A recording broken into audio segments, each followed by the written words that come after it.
Fala pessoal, como é que vocês estão? Agente histórico aqui. Eu vou reagir aqui hoje a um vídeo do Fausto, um canal de um trabalhista, o Fausto Oliveira. Tenho seguido ele a, a indicação de um membro aqui do canal. E eu tô eh, olhando aqui o vídeo dele, um vídeo atual, lançou tem o que 3 horas atrás, sobre a Avibras. Ele vai falar, né, basicamente o que é a Avibras, enfim. Aconselho vocês a seguirem o Fausto, a olharem o que que ele está falando nesse vídeo. Eu vou começar aqui dos 11 minutos em diante, tá, gente? Porque eu quero colaborar um pouco com essa discussão. Eu acho que é uma discussão extremamente importante e o comandante Robson Farinazzo ele já tem falado muito, tem feito muita propaganda por essa, eh, estatização ou estatização da Avibras e a participação agora do Joesley Batista, e também agora está tendo um entrave, que o BTG Pactual também está entrando nessa briga, enfim.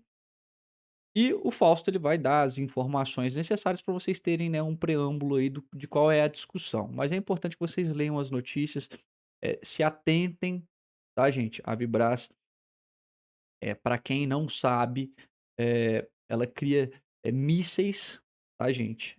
Então, assim, é uma empresa importante e dado ao cenário internacional atual, é uma empresa que, necessariamente deveria, né, estar em mãos brasileiras, certo? Por meio, né, do Estado completamente ou também de uma parceria público-privada que me parece que é o que vai acontecer, mas em mãos brasileiras. Tá joia? Então vamos ouvir o Fausto aqui e a gente começa a contribuir. Certas movimentações do Joesley Batista junto com o governo que não são exatamente muito naturais. O cara aparece na Venezuela antes da queda do Maduro, né? O cara vai para Washington antes da discussão das tarifas. Então, assim, tudo tá meio, né? E agora isso da Avibraz. E por que tem essa conexão? Porque, na realidade, o Ministério da Defesa nunca quis, e está correto em não querer, está correto, vejam bem, nunca quis que a Avibraz fosse passar para controle estrangeiro. Né?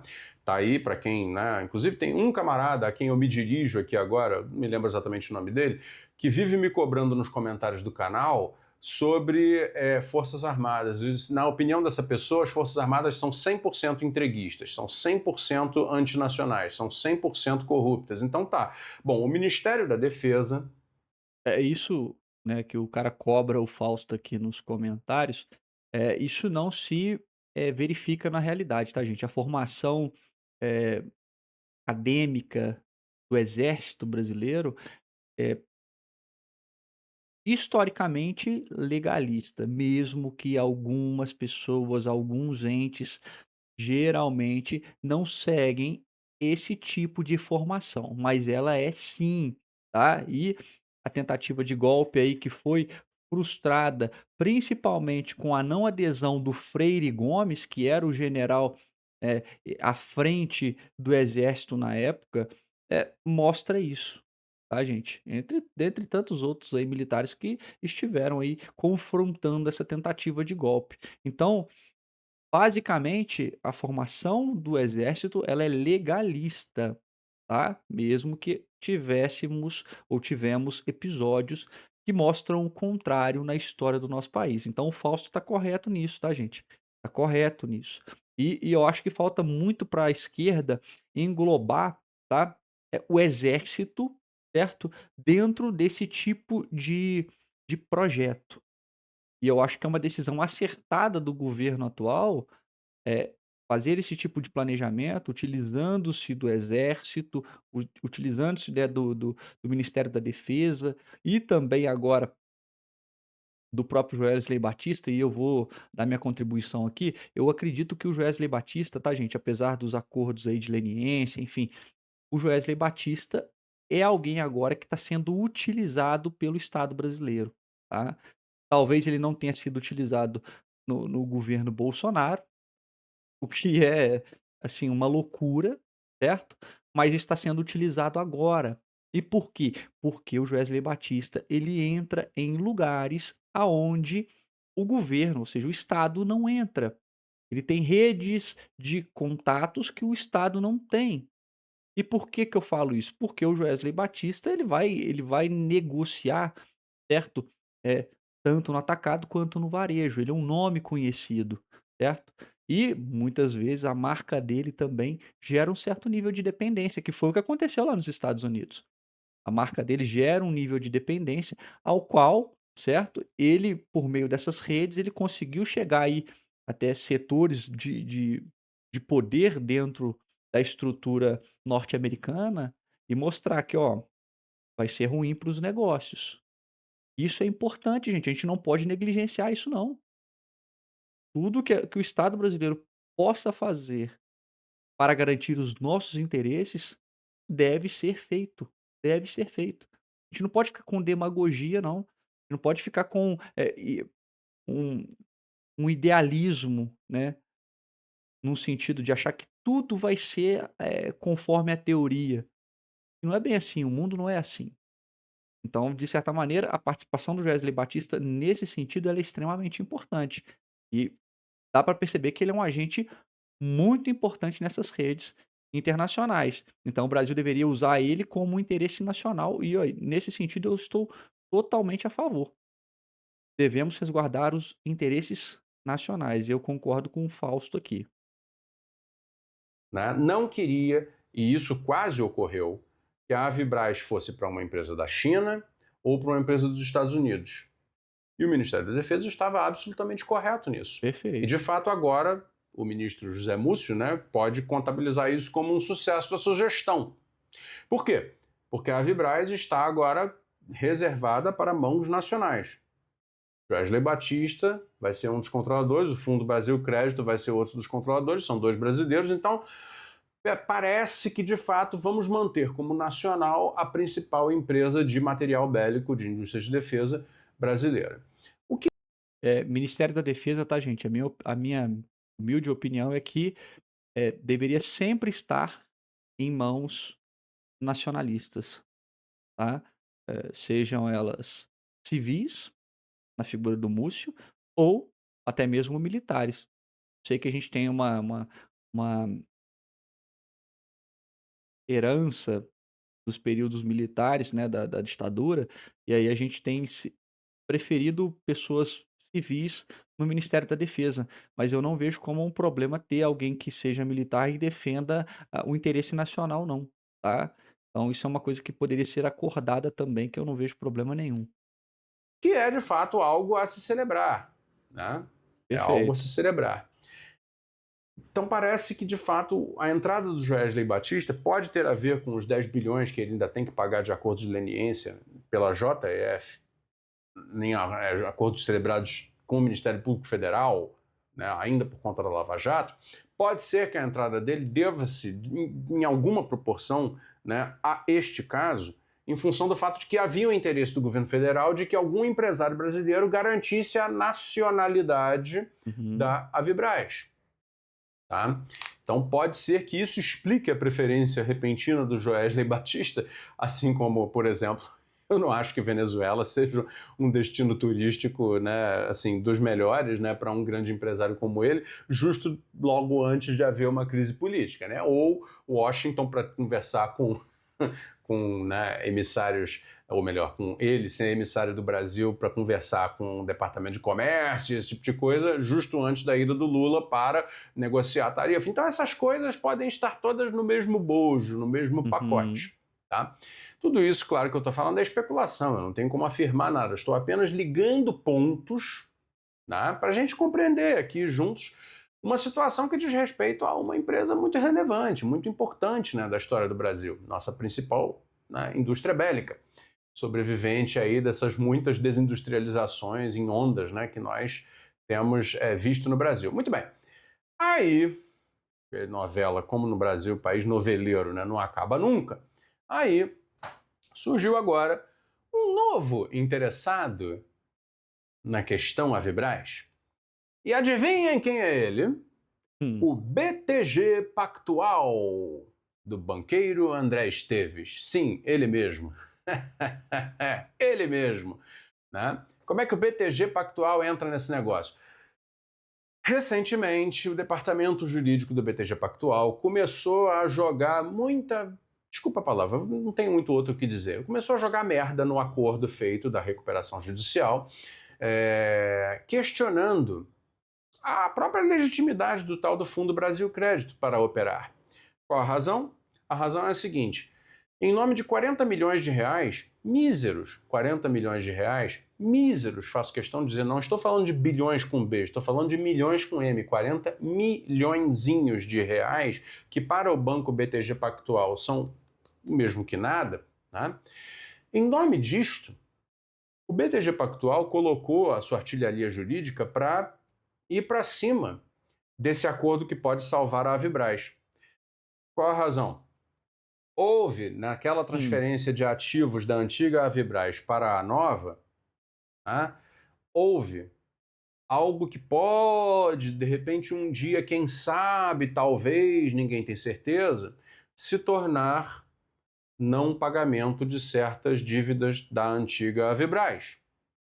Pode? Pode. E o BTG, né, segundo se lê aí na imprensa, é um dos credores, mas no valor de 40 milhões de reais. 40 mil, guarda esse número, 40 milhões de reais. uhum. E o BTG começa então a operar uma matemática jurídica e doida que começa a questionar. E o questionamento do BTG vai no sentido de que talvez, né, a própria recuperação judicial da Vibraz, que até aqui, embora de um jeito meio esparadrapo, meio mambembe, né, está sendo bem sucedida, né, Uhum.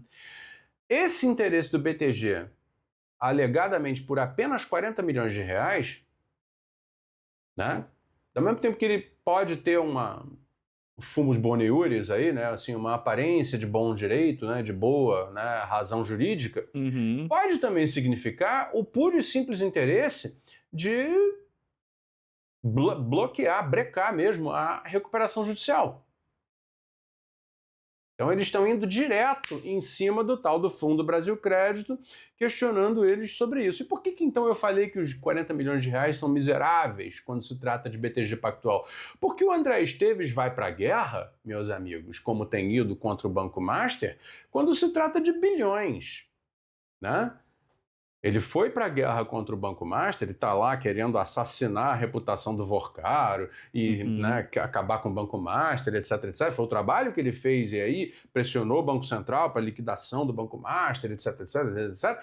Porque o Banco Master, nas suas traquinagens financeiras, deu um prejuízo ao Fundo Garantidor de Crédito que não é de 40 milhões de reais, Uhum. é de 50 bilhões de reais. E isso significa aí sim que aqueles que tiveram, né, que fizeram a Uhum. imprudência de revender os CDBs do Banco Master, como o BTG Pactual fez, né, agora vão ter que arcar com prejuízo, porque o FGC paga até 250 mil reais por investidor que perdeu o dinheiro. Né? Mas Uhum. quem vendeu mais do que isso de CDB do Banco Master, e aí Tem que suspeitas bancar. que o André Esteves tenha vendido muito, né, vai ter que arcar com o resto. E aí? E aí um abraço, arque. Entendeu? Esse é o jogo de ser banqueiro. Essa é a brincadeira de participar desses negócios.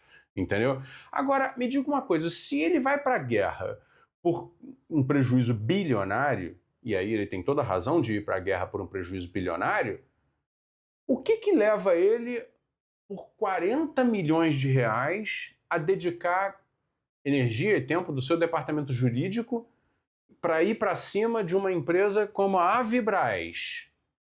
Será que é interesse do BTG, né? Algum, que eu não sei qual poderia ser. Ah, eu poderia teorizar alguns interesses aqui do BTG, do André Esteves e principalmente essa galera financista aí da Faria Lima, né. Eu poderia citar alguns aqui, mas eu não farei porque hoje eu tô um pouquinho mais relaxado, um pouquinho mais relax e eu não quero começar a xingar já num vídeo que tem uma discussão extremamente importante aqui, mas eu posso garantir para vocês que não são interesses nacionais, isso eu posso garantir para vocês, tá bom? Algum interesse do BTG em frear a recuperação de uma indústria bélica brasileira? Será que há algum interesse conectado com interesses internacionais que não querem que a indústria bélica brasileira se recupere? Com certeza, isso é com certeza, Fausto, com toda certeza. Eu estava, eh, revendo a obra aqui do Adriano Benayoun, né, e ele é o do Prona, ele é o principal a falar desse desenvolvimento, né, a obra é Globalização versus Desenvolvimento, né. E assim, o Adriano Benayoun ele vai mostrar que aqui dentro do nosso país, esses interesses que são transnacionais, certo? Eles estão incorporados, tá? Estão incorporados ao sistema financeiro, ao qual o BTG, né, na figura do Esteves, ele tem interesse porque ele resguarda isso. Então assim, ao meu ver, o Brasil, num sentido como Estado, deveria ir pra cima desse cara, deveria ir pra cima desse cara. Cobrar o que tem que cobrar, não refinanciar nada e se puder jogar água no chope dele, jogar. Porque olha só que interessante, por míseros 40 milhões ele quer afundar, ou ele quer, de certa maneira, atrapalhar a recuperação de uma empresa bélica que é extremamente importante para o Brasil. Por 40 milhões? Por 40 milhões, se ele tivesse interessado mesmo, ele estaria, enfim, ou esperando lá na frente receber esse dinheiro, certo? Ou depois que lá na frente ele não recebesse esse dinheiro, na possibilidade de não receber esse dinheiro, ele entrasse na justiça para recebê-lo. Mas não, antes da total recuperação, ele já está entrando para a guerra. Claro, gente, não vamos ser, né, não vamos ser inocentes de achar que um cara como o dono do BTG tá interessado no interesse nacional, tá. Não sejam inocentes dessa forma. Hoje, o sistema financeiro brasileiro, ele é totalmente contrário aos interesses nacionais, totalmente contrário. Aqueles que falam bem em prol desse sistema financeiro hoje, também são coniventes com isso, tá. Ou será que é algum interesse internacional que preferiria que a Avibraz, indústria bélica brasileira, fosse passada para mãos estrangeiras? São perguntas que eu considero legítimas, têm que ser feitas. Não é verdade? Porque, embora o caminho da recuperação judicial da Avibraz até aqui não tenha sido lá muito cristão, não tenha sido o melhor, porque o melhor teria sido o governo brasileiro encampar a empresa e depois de um certo tempo, talvez até fazer uma joint venture, como fez com a Embraer, com muito sucesso anos atrás, né? Poderia, teria outras soluções possíveis, hein? E aí não me peçam nos comentários para falar daquele projeto de lei do Guilherme Boulos para estatizar a Vibraz, porque aquilo, sinceramente, eu não levei nem a sério.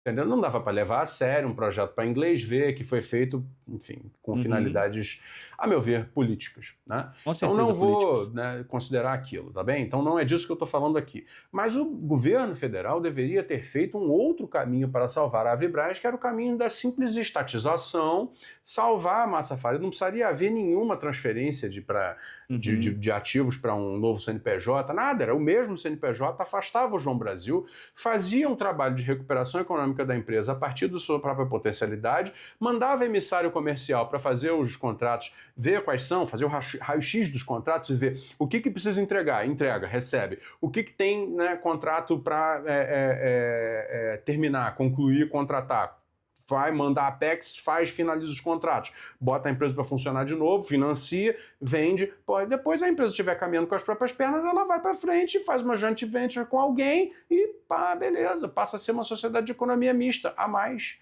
De repente o governo nem precisaria ser majoritário, quem sabe, né? Mas aí seria uma empresa nacional que continuaria com controle do Brasil, fornecendo material bélico para as Forças Armadas e, né, exportando. Uhum. Beleza. Mas aí no Brasil ninguém hoje consegue agir dessa maneira, como adulto, né? Como homem de fato, entendeu? Dizer, como homem de Estado eu vou fazer isto e tá acabado porque isso é importante. Não, ninguém tem esse culhão, não dá mais, é uma coisa fora da perspectiva. Ah, mas é claro, a gente tá vendo aí que nós temos, setores de ambos os lados aí cooptados.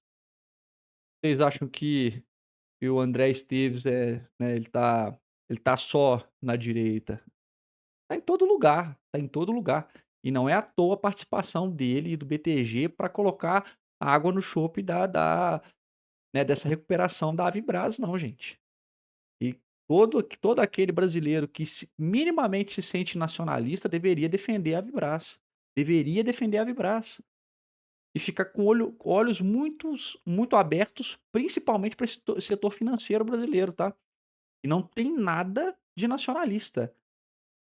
Não defendem o interesse nacional. Saibam disso, saibam disso. Hoje a gente tem aí vários setores que são estratégicos, né, de energia, de mineração e agora até setor bélico caindo em mãos estrangeiras. E isso não tem acontecido à toa não, tá gente? Não tem acontecido à toa não. Desde a redemocratização a gente tem esse desmanche e esse desmonte de estatais. Isso está enriquecendo uma minoria que é entreguista, tá?